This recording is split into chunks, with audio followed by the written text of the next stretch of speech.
Bismillahirrahmanirrahim. Assalamualaikum warahmatullahi wabarakatuh. Innal hamdalillah wassalatu wassalamu ala Rasulillah wa la haula wa la quwwata illa billah. Asyhadu an la ilaha illallah wahdahu la syarika lah wa asyhadu anna Muhammadan abduhu wa rasuluh sallallahu alaihi wasallam. Amma ba'du, para jemaah rahimakumullah.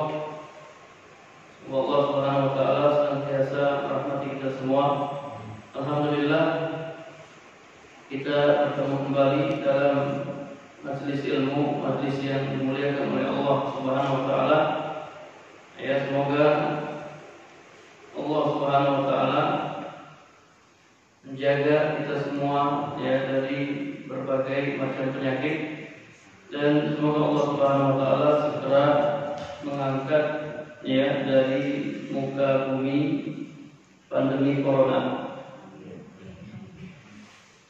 Para jemaah rahimakumullah, kitab yang akan kita bahas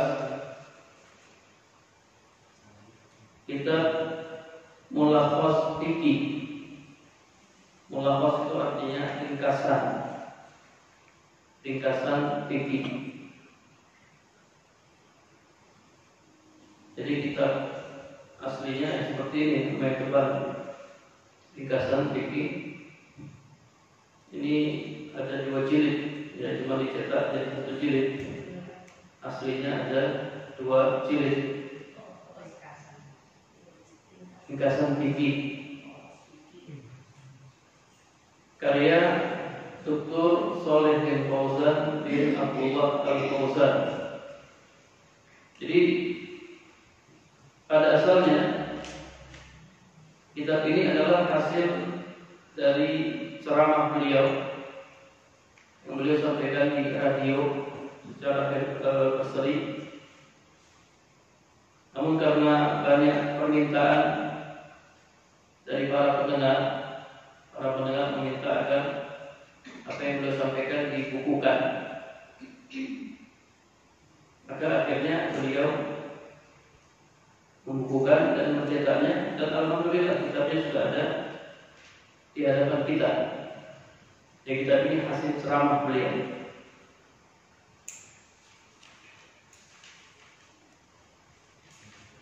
Ada muqaddimah yang beliau sampaikan ya, sebelum kita masuk pembahasan. Muqaddimahnya cukup penting. Beliau menyampaikan tentang keutamaan memahami agama. Kata beliau, fa inna tafaqquha fid-din min afdhalil a'mal. Memahami agama termasuk amalan yang paling utama. Wa huwa alamatul khair, dan ini merupakan tanda kebaikan. Kalau kita paham agama, itu tanda kebaikan. Beliau berdalil dengan hadis Nabi riwayat Bukhari dan Muslim.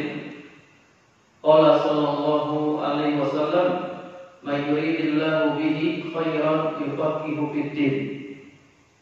Barang siapa yang Allah kehendaki baginya kebaikan, maka Allah akan jadikan dia paham terhadap agama.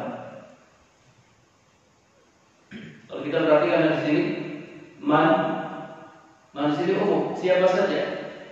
Oh, bapak, ibu-ibu, laki-laki, perempuan. Barang siapa yang Allah kehendaki baginya kebaikan, khairan, dengan bentuk nakirah, umum, kebaikan dunia maupun kebaikan akhirat, maka Allah akan jadikan dia paham terhadap agama. Mafhumnya, kata para ulama, mafhum mukhalafahnya, kebalikannya. Kalau seandainya ada orang tidak paham agama, maka itu tanda keburukan. Bukan alamatul khair, tapi alamatul syarr, tanda keburukan. Ada orang sudah lama memeluk agama Islam, bahkan sejak lahir, sampai sudah dewasa, sudah tua, tapi dia tidak paham agama Islam. Dia tidak paham agama sendiri. Ini alamat besar, tanda keburukan. Jadi kalau seandainya antum termasuk orang-orang yang paham agama, maka itu tanda Allah menghendaki kebaikan bagi kita semua. وذلك لأن التفقه في الدين يحصل به العلم النافع الذي يقوم عليه العمل الصالح. Karena dengan memahami agama akan dihasilkan ilmu yang bermanfaat. Dengan memahami agama kita bisa mendapatkan ilmu yang bermanfaat, di mana amal soleh tegak di atasnya. Amal itu dikatakan soleh kalau amal itu dikerjakan berdasarkan ilmu. Dengan memahami agama kita akan meraih dua kebaikan. Satu, ya, kita akan mendapatkan ilmu yang bermanfaat. Yang kedua, kita bisa mengerjakan amal soleh. Allah Subhanahu wa taala berfirman dalam surat Al-Fat ayat 28, "Wallazi arsala rasulahu bil huda wa dinil haq." Dialah Allah yang telah mengutus rasulnya dengan al-huda dan dinul haq. Rasul Muhammad sallallahu alaihi wasallam diutus membawa al-huda dan dinul haq. Apa itu al-huda? Kata para ulama, al-huda huwa al-ilmu nafi', ilmu yang bermanfaat. Adapun dinul haq yaitu al-amalus shalih, amal saleh. Jadi Rasul Muhammad SAW beliau diutus dengan membawa satu, ilmu yang bermanfaat, yang kedua amal saleh. Ini yang dibawa oleh Rasulullah SAW, dan kedua perkara ini bisa kita dapatkan kalau kita tafaqquh fiddin, memahami agama ini. Waqad amara Allah subhanahu nabiyyahu sallallahu alaihi wasallam ay yas'alahu az-ziyadah min al-ilmi. Allah Subhanahu wa taala telah memerintahkan Nabi Muhammad sallallahu alaihi wasallam untuk meminta tambahan ilmu. Dalam surat Toha ayat 114, wa qur rabbi zidni ilma. Katakanlah, wahai Muhammad, katakanlah, wahaiku, tambahkanlah ilmu. Ini yang Allah perintahkan kepada Nabi Muhammad SAW untuk meminta tambahan ilmu. Al-Hafidz Ibnu Hajar menjelaskan, adapun firman Allah Azza wa Jalla, wa qur rabbi zidni ilma wa dihud dalalah fi fadlil ilmi. Jadi ayat ini sangat jelas menerangkan tentang keutamaan ilmu. Lianna Allah lam ya'mur nabiyyahu sallallahu alaihi wasallam bi talabil istiyad min syai'in illa min al-ilmi. Karena Allah Subhanahu wa taala tidak memerintahkan nabinya sallallahu alaihi wasallam untuk meminta tambahan sesuatu kecuali ilmu. Allah tidak mengatakan, wahai Muhammad, mintalah tambahan harta. Tidak. Rabbi zidni mal, Rabbi zidni baitan, misalnya, wahai Rabbu, tambahkanlah rumahku. Rabbi zidni sayyaratan, wahai Rabbu, tambahkanlah mobilku. Allah tidak perintahkan itu. Yang Allah perintahkan, Rabbi zidni ilma, wahai Rabbu, tambahkanlah ilmuku. Ini dalil bahwasanya ilmu lebih utama dari semua itu. Ilmu lebih utama daripada harta. Dan ini yang diminta oleh Nabi Muhammad SAW. Rabbi zidni ilma, Rabbi zidni ilma. Waqad sama Nabi sallallahu alaihi wasallam al-majalis allati yuta'allamu fiha al-ilmu nafi bi riyadil jannati. Kemudian Nabi sallallahu alaihi wasallam telah menamakan majelis-majelis yang dipelajari di dalamnya ilmu yang bermanfaat dengan Riyadul Jannah. Riyadul Jannah itu artinya taman surga. Ya, di majelis ilmu yang diajarkan di dalamnya ilmu yang bermanfaat itu dinamakan oleh Nabi taman surga. Dalam hadis riwayat Tirmizi dan hadis ini dihasankan oleh Syekh Al-Albani, Rasulullah SAW bersabda, "Idza marartum fi riyadil jannati farta'u." Apabila kalian melewati taman surga, maka mampirlah. Para sahabat bertanya, "Ya Rasulullah, wa ma riyadul jannati?" Wahai Rasulullah, taman surga itu apa? Kata beliau, majalisul ilmi. Taman surga itu majelis-majelis ilmu. Jadi Nabi suruh mampir. Kalau kita sedang lewat masjid apa ini? Ada ta'lim, suruh mampir. Nabi yang suruh mampir. Fartahu, mampirlah di taman-taman surga. Nah, sekarang kan lagi pandemi ini, taman surga banyak yang belum dibuka, ya.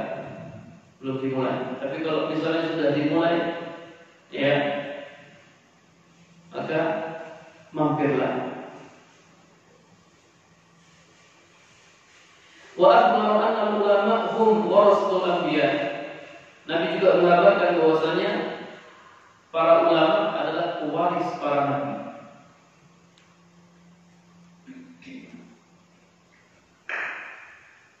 Ya, orang yang berilmu adalah pewaris para nabi.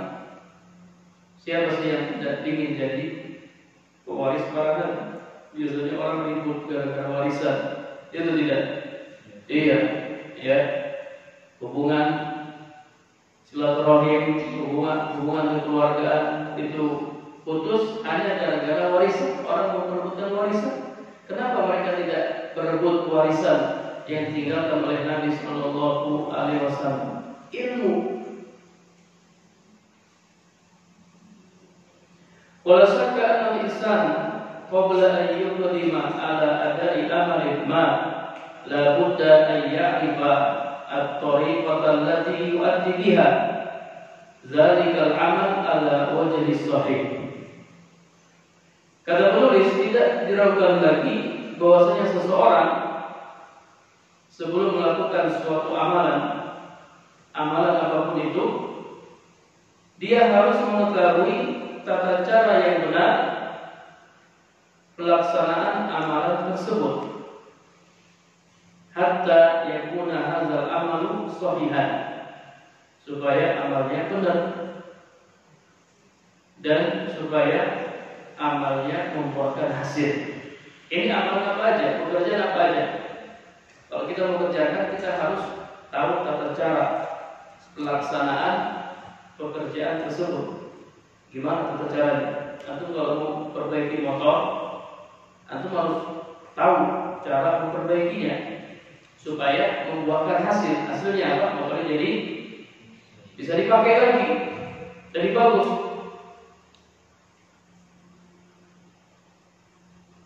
Ini amalan dunia. Fakaifa yuqdimu al-insan ala ibadati rabbih allati tatawaqqafu 'alaiha najatuhu minan nar wa dukhulu al-jannata. Kaifa yuqdimu 'ala dzalika biduni ilmin. Lalu bagaimana lagi bila seseorang melakukan ibadah kepada Rabb-nya di mana keselamatan dirinya dari neraka dan masuk surga sangat bergantung kepadanya. Bagaimana bisa dia melakukan tanpa ilmu? Kalau amalan dunia saja butuh ilmu, apalagi amalan ibadah. beribadah kepada Allah Subhanahu wa taala. Karena kebahagiaan kita itu sangat bergantung dengan ibadah kita kepada Allah Subhanahu wa taala. Kalau ibadah kita benar, maka kita masuk surga. Tapi kalau ibadah kita tidak benar, maka kita celaka. Raja bisa masuk neraka. Kalau tadi perbaiki motor aja nggak tahu caranya, ada orang bongkar motor, dia bisa buka, tapi nggak bisa pasang. Atau dia pasang, udah selesai, tapi pasti ada satu dua baut yang mau pasang. Ini buat apa ini? Itu aja bisa menyebabkan motornya rusak. Gimana dengan ibadah kepada Allah Subhanahu wa taala? Kalau dilakukan tanpa ilmu.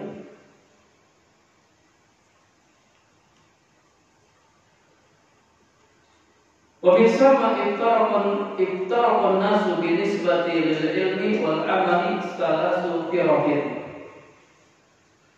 Oleh karenanya terkait dengan ilmu dan amal, manusia terbagi menjadi 3 golongan.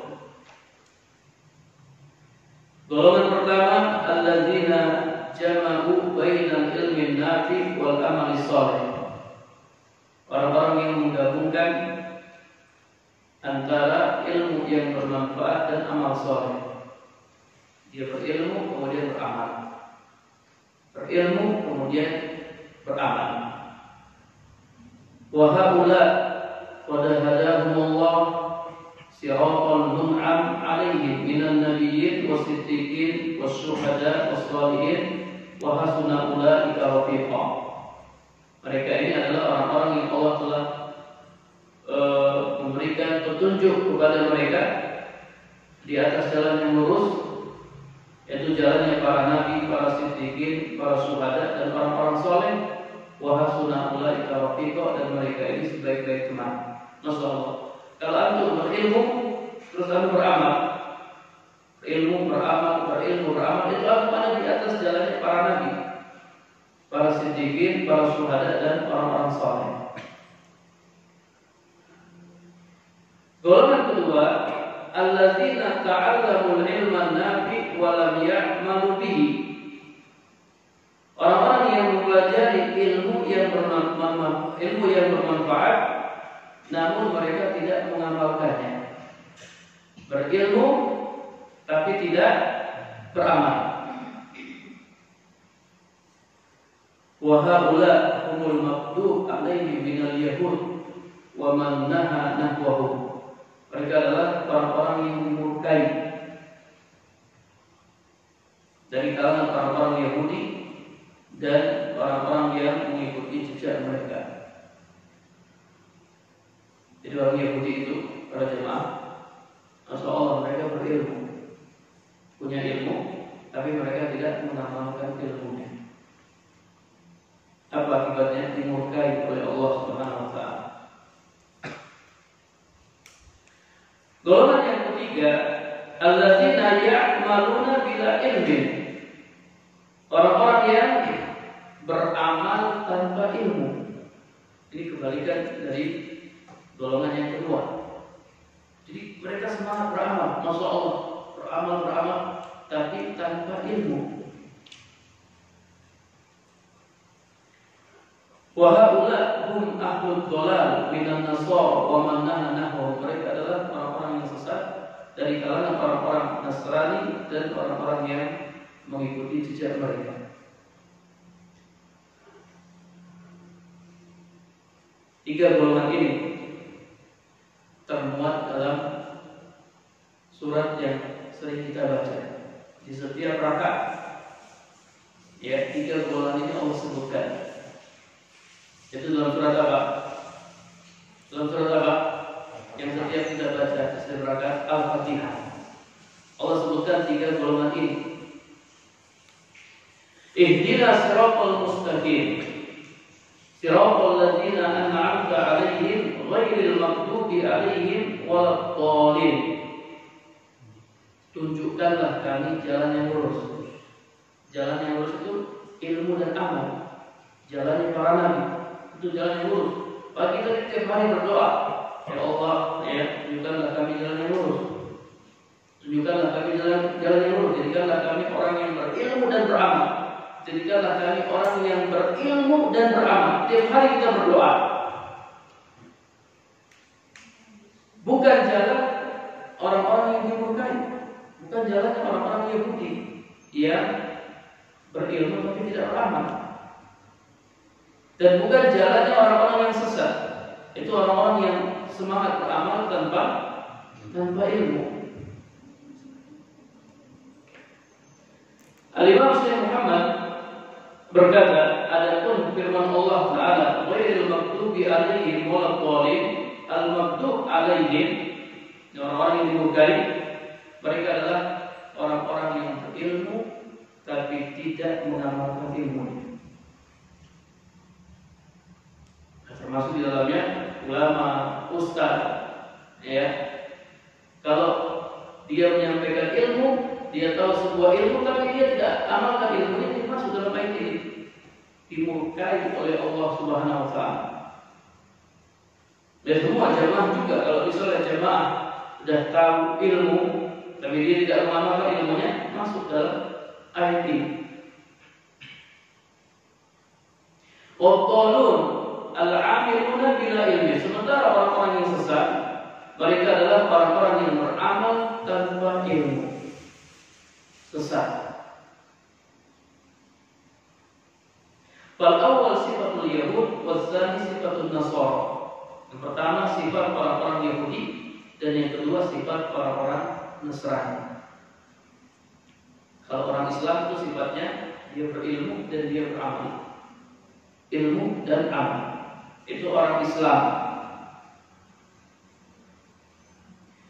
Wa katsirun minan nas idza ra'a fi tafsir anna al-yahud maktubun 'alaihim wa anna an-nasara qalun dhanna al-jahilu anna dzalika makhsusun bihim.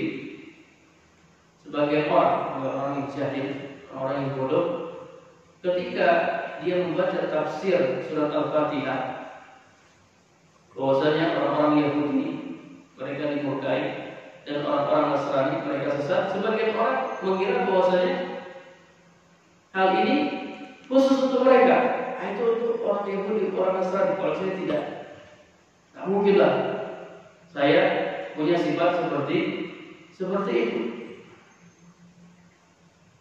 Wa huwa yaqra anna rabbahu faridun alaihi ay yad'u bi hadzal du'a. Sementara dia mengetahui bahwasanya Rabb-nya Allah Subhanahu wa taala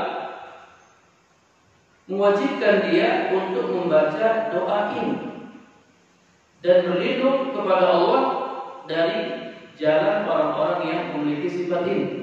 Sekarang gini, Allah suruh kita berdoa dengan doa ini. Ihdinas siratal mustaqim, ini doa, tunjukkanlah kami jalan yang lurus.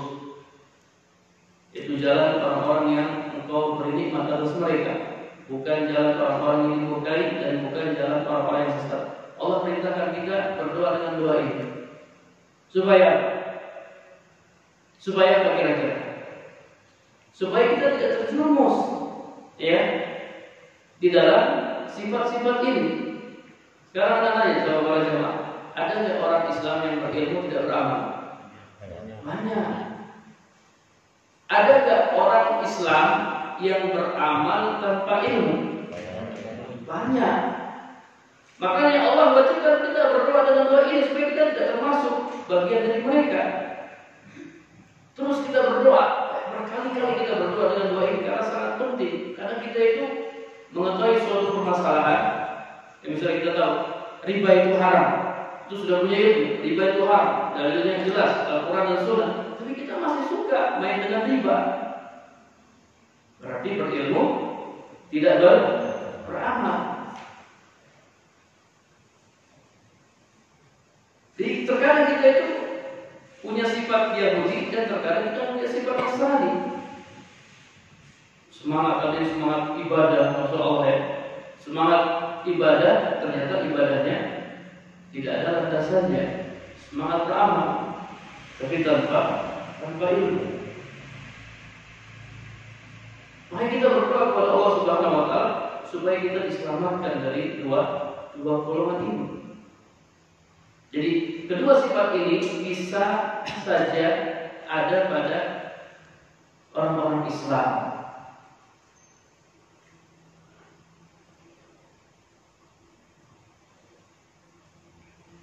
وهو يبين لنا الحكمة في فريضة قراءة هذه السورة العظيمة سورة الفاتحة في كل ركعة من صلاتنا فردها ونفلها لما تشتمل عليه من الأسرار العظيمة التي من جملتها هذا الدعاء العظيم. Apa hikmah kita diperintahkan membaca surat ini, surat Al-Fatihah, di setiap rakaat, baik dalam sholat wajib maupun sholat sunnah? Membaca surat Al-Fatihah itu termasuk rukun sholat. Siapa yang tidak membaca surat Al-Fatihah, sholatnya tidak sah. Walaupun dia baca Al-Baqarah, misalnya dalam surat Allahu Akbar, dia langsung alif lam mim hampir selesai, bayangkan Al-Baqarah tanpa membaca Al-Fatihah, sholatnya sah atau tidak? Tidak sah. Walaupun dia baca Al-Baqarah. La sholata liman lam yaqra bi Fatihatil Kitab. Tidak sah salat bagi orang yang tidak membaca surat Al-Fatihah. Jadi kita diperintahkan membaca surat ini di setiap rakaat dari salat kita, baik salat wajib maupun salat sunnah. Apa hikmahnya? Lima tastamil alaihi minal asrar al-azimah, karena mengandung rahasia yang sangat agung, rahasia yang sangat mulia. Ya diantaranya doa ini. Di antaranya doa ini, ihdinas siratal mustaqim, ay wafiqana Allah li suluki tariqi ashabil ilmi wal amali shalih, supaya Allah memberikan taufik kepada kita untuk meniti jalan orang-orang yang berilmu dan beramal. Allazi huwa tariqun najat fid dunya wal akhirah, yang merupakan jalan keselamatan di dunia dan di akhirat, dan supaya Allah menjauhkan kita dari jalan orang-orang yang binasa, yaitu orang-orang yang berilmu tidak beramal, atau orang-orang yang beramal tanpa ilmu. Ya. Summa i'lam ayyuhal qari al-karim anna al-ilma nafi innama yustamaddu minal kitab wa sunnah. Kemudian para jemaah yang dirahmati Allah Subhanahu wa taala, bahwasanya ilmu yang bermanfaat adalah ilmu yang diambil dari Al-Qur'an dan Sunnah.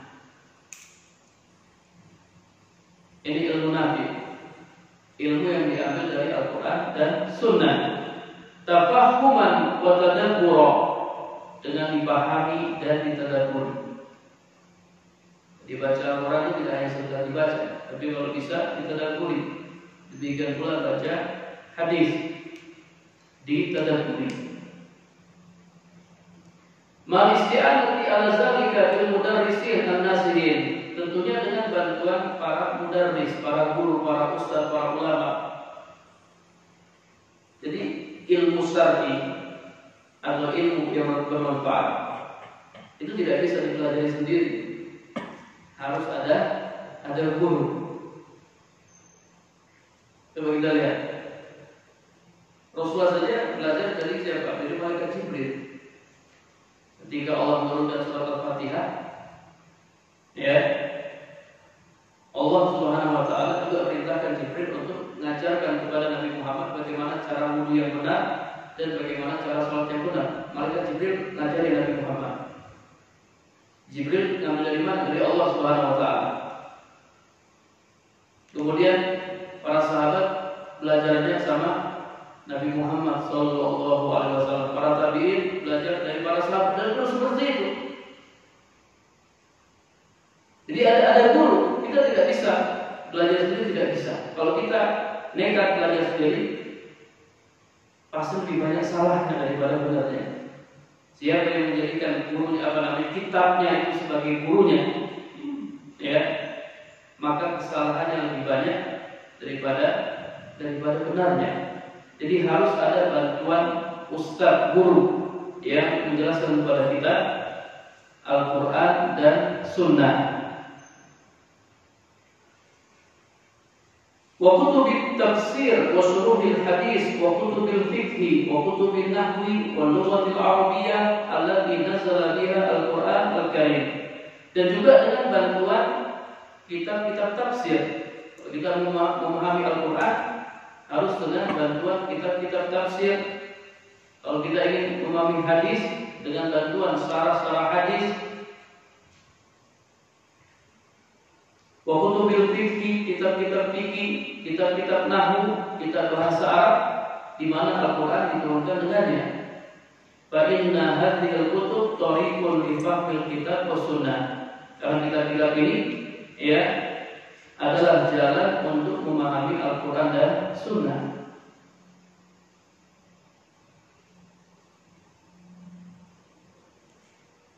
Kalau sudah 5 menit azan, diingatkan ya. Jadi kalau ada yang ditanyakan.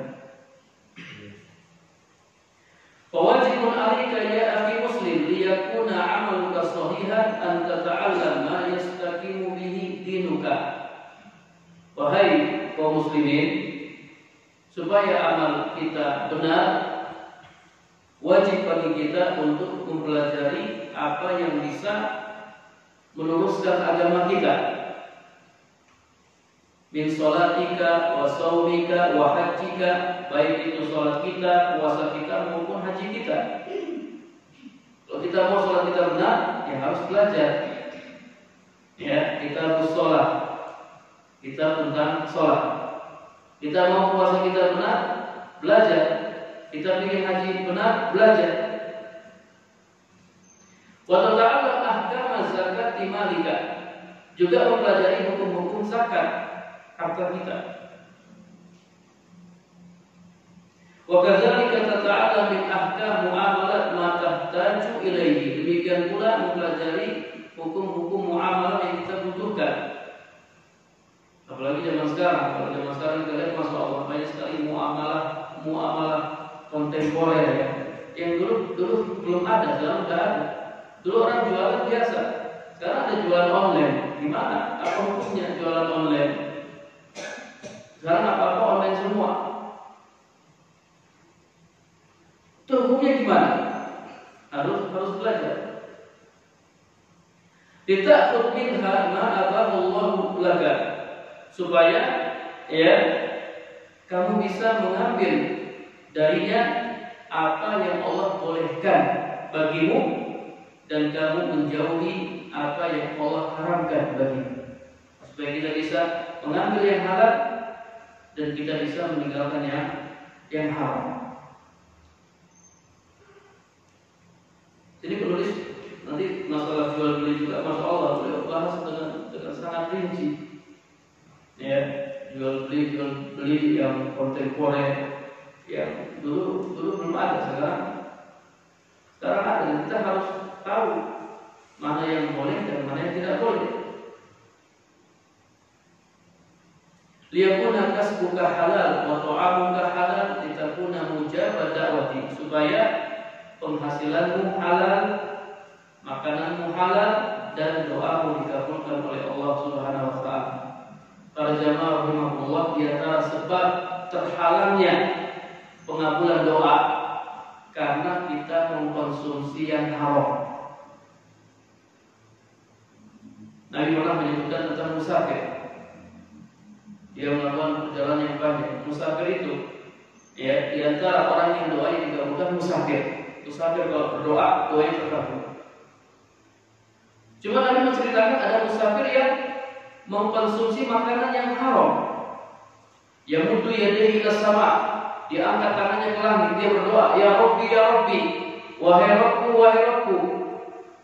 Sementara ta'amuhu haram, makanannya haram, pakaiannya haram, minumannya haram, dan dia hidup dari hal-hal yang haram. Bagaimana bisa Allah kabulkan doanya? Allah tidak kabulkan doa karena yang dia konsumsi yang haram. Itu musafir, orang yang doanya dikabulkan, Allah tidak kabulkan kalau mengkonsumsi yang haram. Walaupun kita berdoa misalnya di waktu-waktu yang utama sepertiga malam, berdoa minta kepada Allah Subhanahu wa taala, tapi yang kita konsumsi haram, Allah tidak kabulkan.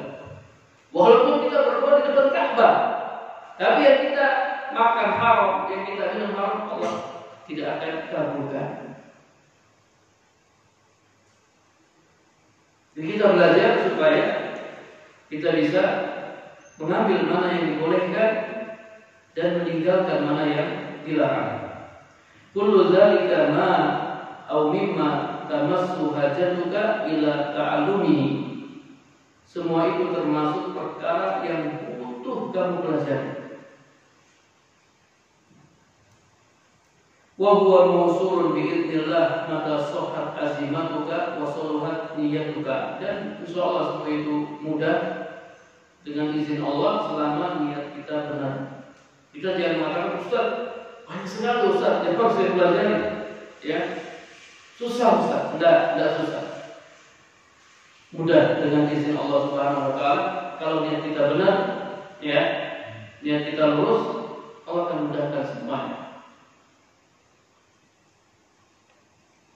Fahris ala qiraatil kutubin nabi'ati wa tasil bil ulama litas'alahum amma ashkala alaika wa tatalaqqa anhum ahkama dinika.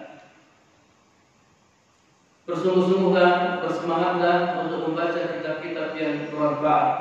Kita harus rajin baca para jemaah. Ya, rajin baca buku-buku agama. Dulu punya teman di Madinah, Masya Allah, rajin baca dia. Jadi bis dia baca, terus juga kadang waktu kosong dia baca. Dia kalau ngajak kita ke kamarnya, itu ada buku, ada khusus rak buku ya, banyak sekali bukunya. Dibilang buku-buku di situ saya sudah hatamkan semuanya. Udah baca semua. Baca dari awal sampai akhir. Jadi bukan bacanya bukan lompat-lompat. Dari pendahuluan sampai daftar isi. Kita kalau beli buku, yang pertama kita lihat daftar isi, dan itu kita tutup sudah, tidak pernah dibuka lagi. Ya. Nah, tinggal 5 menit mungkin ada yang bertanya pada jamaah. Rahimahullah, kita siapkan waktu 5 menit untuk bertanya. Kami persilakan kalau ada yang ingin ditanyakan.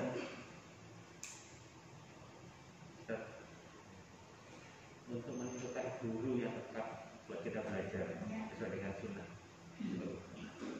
Nah, para jamaah rahimahullah, ya, kita harus selektif dalam mencari guru. Jadi tidak sembarang kita mencari guru.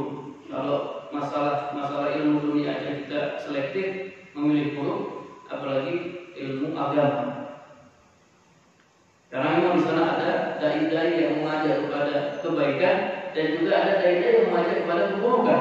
Nabi sebutkan dalam hadis, ada doa ya yad'u ilal jannah yang mengajak ke surga, dan ada juga doa yang mengajak ke neraka. Ada dai-dai yang benar dan ada dai-dai yang sesat, dai-dai yang menyimpang. Kita harus selektif dalam memilih guru. Kalau kita tidak tahu bagaimana, maksudnya kita tanya sama orang yang kita percaya atau ustaz yang kita percaya. Tanya, kira-kira anak harus belajar sama siapa? Jangan sampai kita belajar, kita ambil ilmu dari orang-orang yang sesat, seperti orang-orang Syiah, ya, yang suka mencaci maki para sahabat. Dulu ada di salah satu masjid di Yogyakarta, ada juga misi kajian di situ. Jadi ada melihat khotibnya itu masih nyampur, dan pernah kejadian, dan kita ngaji sirah sahabat, itu sudah sebutkan keutamaan para sahabat, bagaimana sikap kita terhadap para sahabat. Kita tidak boleh mencaci maki para sahabat. Tiba-tiba ada khotib, dia ceramah, dia caci maki para sahabat, dia jelek-jelekan para sahabat, kecolongan. Nah, akhirnya ngasih masukan ya, kalau bisa jangan dipakai orang seperti ini, nanti hanya merusak akidah kaum muslim. Jadi harus selektif. Nanya sama mungkin ustaz yang tahu atau orang yang kita percaya, dan kita juga bisa lihat dulu dia belajar sama siapa.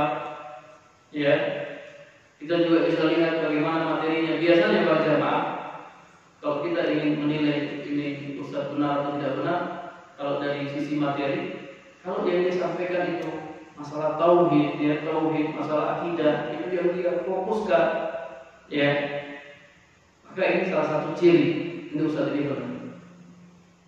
Karena dakwah Nabi itu dakwah tauhid, 13 tahun Nabi di Mekah tauhid.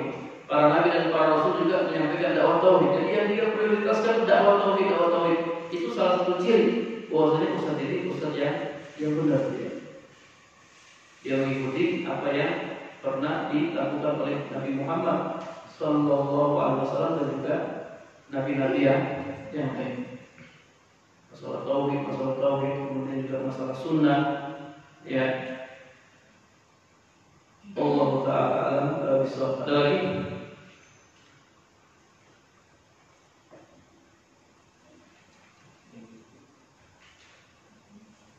Cukup ya? Ya.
Para jemaah rahimahullah, kalau kita baca kisah-kisah para nabi, ya di sana ada nabi yang bapaknya nabi tapi anaknya masuk neraka. Seperti Nabi Nuh alaihissalam. Nabi Nuh alaihissalam ketika dia berdakwah, dia ajak anaknya untuk masuk Islam, tapi anaknya tidak mau masuk Islam. Jadi kalau orang tua sudah berusaha, ya, dia tidak lalaikan anaknya, dia terus nasihati anaknya, cuma anaknya tetap ngeyel, anaknya belum dapat hidayah, maka orang tua seperti ini dia tidak akan dimintai pertanggungjawaban di hadapan Allah Subhanahu Wa Taala, karena dia sudah berusaha menasihati anaknya. Dan ingat, nasihati anak kan tidak hanya sekali dua kali, terus dinasihati, ya, disadarkan dan seterusnya. Kalau orang tua sudah berusaha maksimal, tapi memang anaknya belum dapat hidayah, ya sudah, orang tua sudah tidak bertanggung jawab. Yang bertanggung jawab itu kalau orang tua membiarkan, ya, dia tidak peduli dengan anaknya melakukan kesalahan, dia tidak nasihati dan seterusnya, orang tua ini terancam. Ada hadis juga, ada orang tua yang masuk surga, tapi anaknya masuk neraka. Terus nanti diadili oleh Allah Subhanahu Wa Taala. Si anaknya mengatakan, ya Allah, orang tua saya tidak pernah nasihati saya, tidak pernah menyuruh saya untuk berbuat baik, melarang saya untuk berbuat buruk. Akhirnya anaknya itu narik orang lain ke neraka.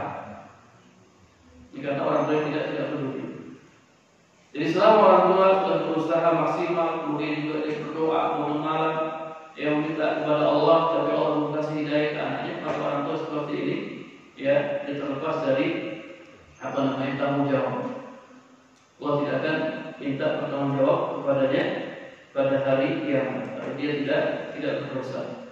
Allah a'lam bishawab. Waktunya sudah habis, kita cukupkan dengan doa kafaratul majlis. Subhanakallahumma wa bihamdika asyhadu an la ilaha illa anta astaghfiruka wa atubu ilaik. Assalamualaikum warahmatullahi wabarakatuh.